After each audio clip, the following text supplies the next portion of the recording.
두 번째 주제로 넘어가면은 제일 이제 조금 분량이 좀 많았던 부분이었는데 청소년 범죄에 관련된 부분들이 되게 많았어요. 맞아요. 최근에 뉴스에도 사실은 청소년 관련해서 차량으로 하는 범죄들 네. 되게 맞아요. 많았잖아요. 진짜 많았어요. 뉴스에 네, 심심하면은 엄청 차를 못 무면허, 치웠다고 그러고. 음주. 아까 저희 올라온 기사 중에서 제가 이제 뭐 저한테 지금 뭐 성폭행도 있고 오토바이 폭주도 있고 뭐 한데 그뭐 오산 백골? 네. 아 이건 이거는 한때 예, 이거는 한때 핫했죠. 이건 진짜 아, 전화도 되게 많이 왔잖아요. 네. 이거 저희 여기 있던 친구 그 백골 아니냐고 전화 네. 왔어요. 네네. 오산에 있는 친구랑 저희랑 근데 너무 그리고 아이가 조금 삔또가 나가 조금 이런 네. 걸 쓰면 안 되지. 화가 많이 저기 생각이 났다. 죄송해요. 네. 조금 삐져 있었던 네. 게 우리가 멀쩡히 살아있는데 백골이냐 백골 아니냐 이런 식으로 살아있는 게 맞냐 이런 확인 전화를 경찰에서 했었어요. 왜냐면 그 친구가 이제 그쪽에서 지내고 있고 오산 친구고 아버지가 가출 신고를 한 적이 있었고 친구 그때 당시에 아버지랑 연락이 끊긴 상황이어서 아버지 연락이 왔어요 심지어. 이게 누군지에 대한 게 안 나와 있었을 때였어요. 누군지 이제 찾아야 돼. 그 이후로 이제 뭐 장첸이라던가 뭐 이 선생 맞아요. 이렇게 해서 한때 네, 큰 맞아요. 이슈 되면서 그런 조사들이 되게 많이 있었던 때죠. 근데 이런 거는 계속 있었지만 이 계속 있었지만 요즘에는 더 뭐 계속 비슷한 네. 사례들이 계속 이슈화 되니까 더 관심을 가지는 것 같기도 해요. 사실은 계속 있었지만 관심이 쏠리고 있다라는 이제서야 관심이 글로 쏟아지고 그리고 막 촉법 청소년 아니면 막 네. 형량 이런 게 계속 문제가 되니까 더 많이 이슈화 되는 것 같아요. 범죄도 되게 다양한 것 같아요. 엄청 다양해졌잖아요. 진짜 엄청 다양해지긴 했고 사실 아이들이 할 수 있는 범죄일까라고 생각하는 네, 정도의 그쵸. 사실 범죄들이 되게 많았어요. 제가 가져온 게 조금 비슷한데 다른 거라고 하면은 이번에 그냥 국민청원 관련해서 기사가 뜬 게 학교 폭력을 해서 피해자 가정이 학교 폭력에 국민청원을 올렸는데 그걸 보고 가해자 측에서 다시 한번 보복을 했다 이런 글이 있더라고요. 사실 이런 것들이 있으니까 요즘에 그런 거 아시죠? 사설 그냥 삼촌들 고용하는 거 있잖아요. 조직 폭력배들 네, 고용해서 조폭삼촌. 네. 있어요 진짜. 어. 나 건들면 우리 삼촌이 너 그냥 혼내준다. 하루 동행 10만 원, 네. 뭐 한 달 패키지 이런 식으로 있더라고. 근데 오죽했으면 이라는 생각도 사실은 들기는 해요. 그래서 사실 이런 부분들에 대해서 가해자들이 보복을 하지 않도록 혹은 피해자랑 정말로 분리가 되도록 이런 지원 방안 혹은 법이 아예 좀 정해졌으면 좋겠어요. 왜냐면 여기서도 기사에서도 말을 하는 게 아이가 2차 피해를 당했음에도 불구하고 이제 졸업을 앞두고 있고 또 그 다음에 학급이 다르다고. 그러니까 네. 또 그럴 위험이 분리가 있다. 가능하다라는 이유로 전학 조치는 네. 또 안 했대요. 근데 사실은 그게 주변에서 바라봤을 때 이 아이도 또 교화될 가능성도 있을 거고 충분히 나중에 더 좋은 사람으로 자라날 그런 생각도 있겠으니까 전학이나 아니면 아이한테 도움이 되는 방향으로 정했겠지만 그걸 판단했을 때 피해자 측에서는 정말 그게 아닐 수도 있단 말이에요. 그냥 옆반에 있다라는 혹은 저 멀리 있지만 한 공간에 있다라는 것만으로도 너무 힘들 수도 있잖아요. 근데 그런 부분들에 대해서 조금 이런 안타까운 사례들이 계속 늘어가니까 2차 보고 혹은 오죽했으면 국민청원까지 올렸을까라는 생각도 들고 근데 어느 기사에서도 시원한 해결은 없는 것 같아요.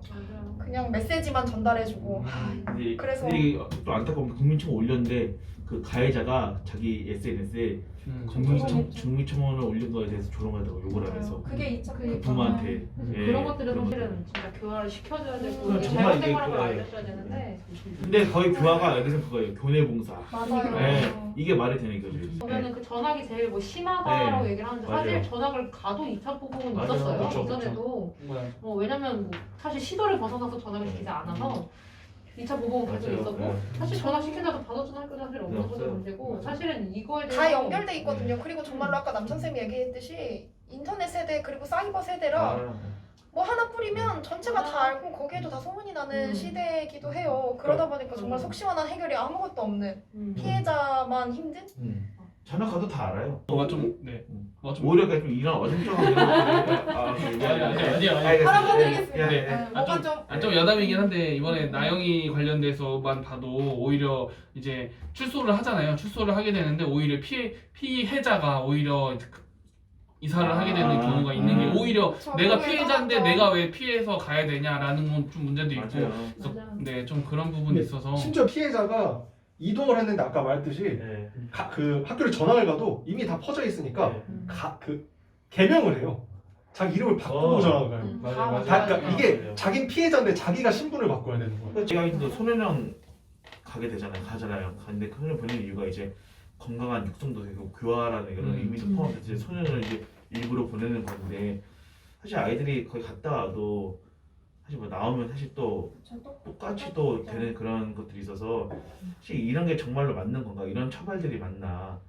미약하지 않나 처벌이? 전 개인적으로 이 생각도 좀 들었어요. 사실 처벌로 끝나면 안 되고 사실은 그 아이들이 어떻게 보면 가치관을 진짜 바꿔야 되는 문제잖아요. 왜냐면 사실 우리나라 전반적으로 피해자라고 하면은 이 사람이 뭔가 잘못해서 피해를 당했을 거야라는 생각이 먼저 깔리는 경우도 사실 많고 성폭행만 봐도 성폭행 당했으면 이 사람이 뭐 옷을 그렇게 입어서라던가 아니면은 뭐 네가 이렇게 뭐 너가 술 먹고 나랑 같이 술 먹고 했으니까 너는 뭐 암묵적 동의한 거야. 진짜 이런 것들이 쌓여서 사실은 피해자를 더 빠지게 만드는 거잖아요. 밖에서도 이런 친구들을 너무 많이 네. 만나서 맞아요. 간단하게 성교육이나 아니면 그런 성 가치관에 대해서도 이야기를 나눔에도 불구하고 일회성으로 변하지 않는다는 걸 알아요. 근데 어떻게 보면 그런 교육들이 조금 지속적으로 있었으면 좋겠다라는 생각이 드는 게 약간 좀 가치관이나 약간 좀 사상이라 해야 되나? 사상? 근데 그런 사상이요? 네. 사상 유교 사상. 네. 근데 그런 것도 좀 바꿔줘야 되는 건데 사실 이런 부분들은 어렸을 때부터 조금 개방적으로 얘기가 많이 돼야 된다고 생각해요. 부모님이랑도. 개인적으로 이번에 엠번방 사건 터졌을 때 어. 신상을 다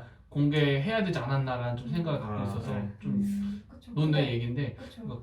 그만큼 무분별하게 그런 아동성 관련된 영상을 가지고 있는 사람이 많다는 거잖아요. 근데 그거에 대해서 우리 주변에 누군가도 있을 수 있는 건데 뭐 저희처럼 종사자가 있을 수도 있는 거고 왜 이쪽 봐요? 아는 거 있어요? 바로 봤어요. 왜 다? 아니 그러기엔 너무 빠르게 봤는데 마치 마치 성공 통제 줘야 다시 우리 1년에 한 번씩 1년에 두 번씩 내년에 함께 하실 수 없을 것 같아요. 당신은 저희 이렇게? 그런 게 있었다. 그래서 뭔가 이런 것들이 일어나서 이제 교화시키려고 뭔가 하는 그런 프로그램 중에 정말로 교화가 되고 좀 건강한 성장이 좀 될 수 있는 그런 것들이 좀 많이 도입이 됐으면 좋겠어요. 그쵸. 꼭뭐 무조건 뭐 소년원 보내고 보호관찰 받고 뭐 교내봉사 이게 사실 이런 거는 조금 실질적으로 까먹지 않는 도움이 거다. 될 수 있는 그리고 그치. 아이들이 생각했을 때 정말 필요로 하는 사실 범죄가 진짜 잘못된 거고 예. 이걸 했다는 것 자체가 사실 부끄러워야 되는 거고 다시는 하지 말아야겠다는 생각이 사실은 그 사람들 안에 있어야 되는데 그게 안 되잖아요. 그런 것들에 대한 방안들이 좀 더 있었으면 좋겠어요.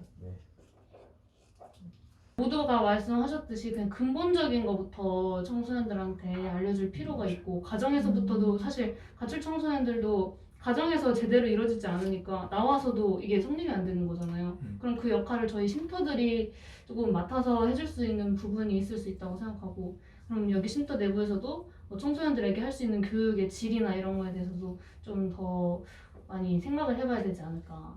제가 가져온 거는 이제 가출 청소년 유인 성매매 이제 헬퍼라든지 가출팸 좀 관련된 기사예요. 이 기사 이제 제목을 보면은 이제 쉼터는 여전히 부족하다라는 내용이 있어요. 그러니까 뭐 성매매를 하는 헬퍼라든지 그런 가출팸들은 온라인 상에서 많이 이슈되고 많이 활동하고 있는데 뭐 걔네들을 보호하고 뭐 위기 청소년을 이제 보호해줄 쉼터는 뭐 여전히 부족하다라는 뉴스 기사인데 뭐 여기 보면은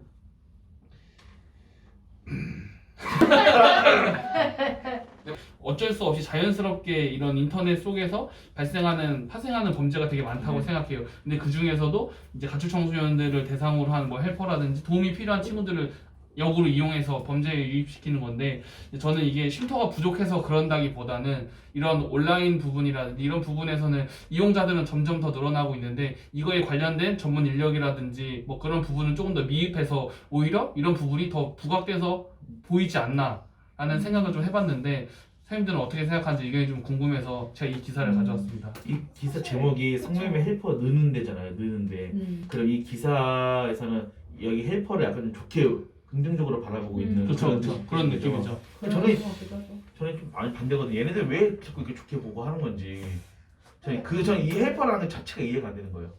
근데 사실 케바케죠. 왜냐면 진짜 헬퍼하는 친구들 사실 여기 봤을 때도 정말 그 자기 가출 해봤기 때문에 그래서 지금도 여전히 그 삶을 살고 있어서 자기한테 이런 그 지원들이 많이 들어왔을 때 우리도 막 너무 많이 들어오면은 그게 처리가 안 되는 것처럼 그럼 뭐 라면 한 박스가 들어도 혼자 처리가 안 되니까 또 다른 친구들을 도와주겠다고 올리는 친구들 사실은 있어요. 근데 이걸 나쁘다고 보기는 좀 그렇고 그거는 진짜 어떻게 보면 상부상조하면서 사는 거라고 생각을 하는데 그게 아닌 경우가 많으니까 사실 문제가 되는 거고. 그렇죠. 근데 그렇다고 해서 쉼터 측에서 이거를 미화하느냐 그게 아니라 그런 친구들이 있다라는 것만 알려주는 거지 사실은 그랬을 때 그들을 구별할 수 있는 변별력이 있느냐 그게 아니잖아요. 그러니까 아예 없어야 된다 혹은 하면 안 된다라는 입장을 내세울 수밖에 없는 거죠. 그리고 기사 자체가 너무 자극적으로 나온 게 쉼터는 여전히 부족이라고 하는데 사실은 우리 알잖아요. 입소 문의가 계속 오고 하기는 하지만 아이들이 왔을 때 놀고 싶은 마음에 혹은 여기에 있는 지내면서의 불편한 부분들 사실은 공동생활을 해야 되는 부분이잖아요. 어쩔 수 없이 2인실이 있다거나 아니면 요즘에 코로나 때문에 1인실을 주고 있다라고 해도 어느 정도의 엄청난 자유를 줄 수는 없단 말이에요. 아무리 풀어준다라고 해도. 그러니까 사실은 아이들은 조금 더 편한 곳을 찾아서 내가 나가겠다라고 말하는 친구들이 너무 많아요. 그러니까 쉼터가 부족한 게 아니라 아이들이 오지 않는 거죠, 더 나가는 이상. 거지. 그런 부분들을 드러내야 되는데 헬퍼는 늘고 있고 가출 청소년 늘고 있다. 근데 쉼터가 부족하다라고 해버리면 사실은 조금 다르죠. 이게 쉼터가 많아서 해결되는 문제는 사실 아니잖아. 이 기사를 좀 봤는데 여기서 그냥 그거만 나타내고 있어요. 숫자만. 맞아요. 왜냐면 쉼터가 전국에 135개? 그러면은 뭐야 수용할 수 있는 인원이 한 1,300명, 1,400명? 근데 뭐 조사상으로 가출 청소년은 1년에 몇 명, 뭐 12만 명 정도다. 그러면은 뭐 쉼터를 이용한 인원이 한 3만 명 정도 되는데 규모 한 27%? 이렇게 숫자적인 얘기만 하고 있는데 그러니까 여기서 말하는 거는 그래서 쉼터가 부족하다. 그러니까 그 쉼터가 없어서 헬퍼가 늘어나는 거다. 다른 걸 찾고 있는 거다. 라고 얘기하는데 그 헬퍼를 찾고 있는 아이들은 처음에 시선부터가 쉼터를 과연 원했냐. 그런 거에 대한 생각은 아무것도 없다는 거죠. 그러니까 과연 여기에 부족해서 아이들이 헬퍼로 가느냐. 그러니까 이게 부족하니까 그거에 역순적인 방향으로 헬퍼가 생기는 거냐. 이런 얘기가 아니라 어떻게 보면 그걸 이런 상황을 이용하는 그런 소수의 나쁜 그런 부분에 대한 거를 마치 우리는 숫자가 없어서 우리 애들을 보유할 수 있는 시설이 없어서라고 얘기하고 있는 거죠. 그러니까 어떻게 보면 되게 숫자적인 얘기만 하고 있는 거라 이거를 현실적으로 받아들이는 게 이런 얘기 나오면 참 슬프죠. 쉼터에 있는 종사자로서 우리가 우리 할 일을 못해서 마치 일어나는 것처럼 보여질 때 남들 사실 기사만 보거든요. 그러면 전체적인 상황을 보는 게 아니라 여기에 있는 내용을 그대로 믿어요. 왜냐면 그럴싸해요. 이만큼 있는데 이만큼밖에 수용 못해? 당연히 부족하네. 쉼터가 늘어나야지. 혹은 거기서 제대로 아이들 못 받거나 제대로 못하고 있네. 라는 부정적 인식만 심어준다는 거죠. 그러니까 너무 슬프고 내가 아니야. 왜 울어요? 선생님. 우리가 데리고 있는 아이들 같은 경우는 사실 수시로 확인을 하고 있는 부분도 맞아요. 있고 그리고 사실 정말 그 헬퍼를 찾는 아이들이라든가 이런 아이들은 사실 쉼터를 알아도 사실 안 오는 친구. 제가 방금 전에도 페이스북을 보다가 저희 왔던 아이가 다른 친구한테 갈 데가 없다니까 쉼터 가봐 했더니 이제 가고 싶지 않다라는 글을 올렸거든요. 근데 그 아이들이 사실 쉼터를 이용해봤기 때문에는 아니면 소문상으로 규율이 있고 뭐 가정이랑 다를 게 없다라고 얘기를 하니 이제 아이들이 안 오는 경우들이 많아서 그런 것들을 좀 더 알고 그래서 쉼터들이 쉼터들대로 좀 더 아이들에게 맞는 방향을 갖고 간다면 사회에서는 사실 이런 거를 좀 다르게 바라봐서 부족한 게 아니라 이 아이들이 정말 필요로 하는 게 뭔지 그래서 사회에서 해야 되는 게 뭔지를 조금 더 봐야 되지 않을까?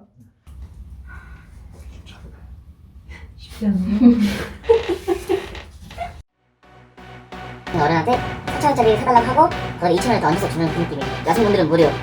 사실 그 영화급 얘기인가요? 영화에는 뭐가 나와요? 그 뭐지? 박하영. 예, 재밌네요. 예, 좋아요. 대구에